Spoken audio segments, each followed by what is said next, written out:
The news just broke. The boss was shot. Everyone thinks they know what it's like to be the patron. You've seen the movies.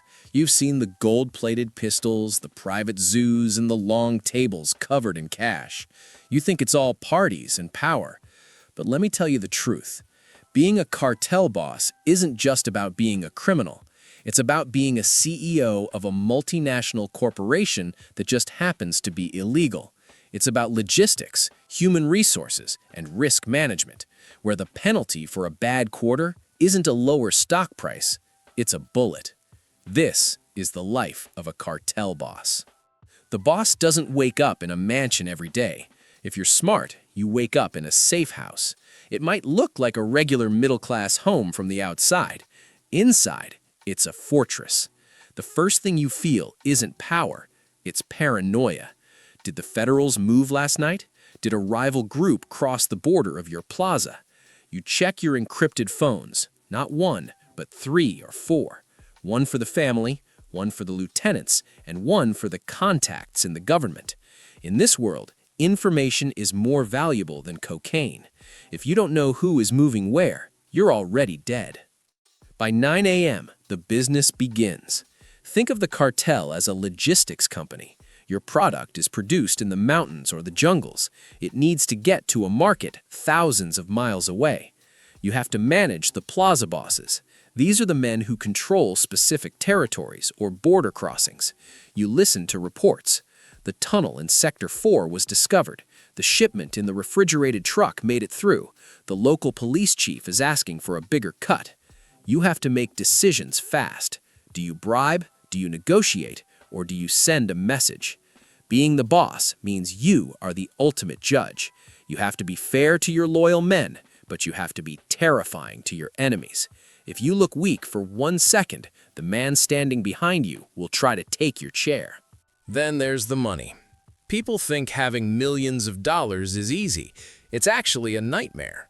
How do you hide $50 million in cash? You can't just walk into a bank. This is where the architect side of being a boss comes in. You have to wash the money. You buy cattle ranches, trucking companies, and luxury hotels. You hire the best lawyers and accountants, people who went to the best universities but prefer the shadow economy. You spend half your time making money and the other half trying to make that money look clean. To survive as a boss, you need the people. In the mountains where the government doesn't go, you are the government. You build the churches. You pave the roads. You pay for the surgeries of the old lady down the street. Why? Because if the community loves you, they won't tell the police where you are hiding. It's a strange double life. In the morning, you might order a hit on arrival. In the afternoon, you're the guest of honor at a local festival. You become a hero to the poor, even while your business destroys lives elsewhere. It's the only way to keep the plaza stable. This is the hardest part, the family. You want your children to be doctors, lawyers, or legitimate business owners. You send them to schools in Europe or the US under fake names, but the shadow follows them. Every time your wife goes to the mall, she has 6 bodyguards. Every time your kids play outside, they're in a gilded cage. You love them, but you are their greatest danger. Your enemies know that the easiest way to break you isn't to kill you, it's to take your family. You live with the constant weight that your choices might be paid for by the people you love most. You don't exist without protection. And I don't mean bodyguards, I mean politicians, generals, and judges. A cartel boss is a master of corruption. You have to know who to buy and how much they cost. It's a delicate balance. If you pay too little, they betray you. If you pay too much, they get greedy. Sometimes you have to help the government. You give them a prize, maybe a low-level rival they can arrest to look good on the news. In exchange, they look the other way when your trucks roll through. It's a chess game played with human lives. As the years go by, the glamour fades. The patron stops sleeping. Every noise outside the house sounds like a raid. Every new face in your organization looks like a DEA informant. You can't trust your friends, because in this business, your friends are just waiting for you to fail.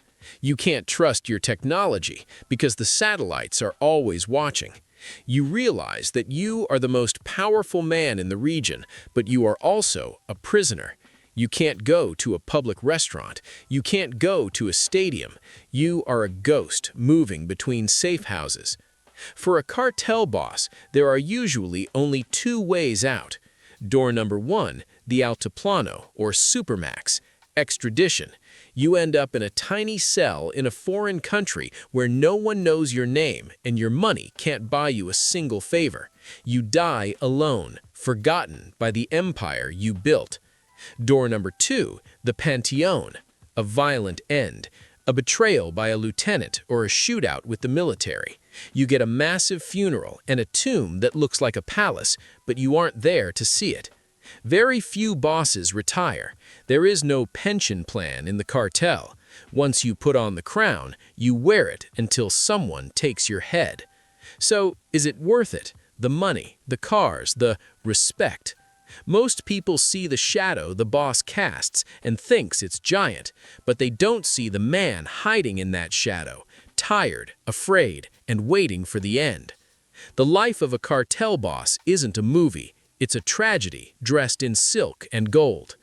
Thanks for watching. If you found this look into the underworld interesting, hit the like button and subscribe for more deep dives into the world's most dangerous organizations.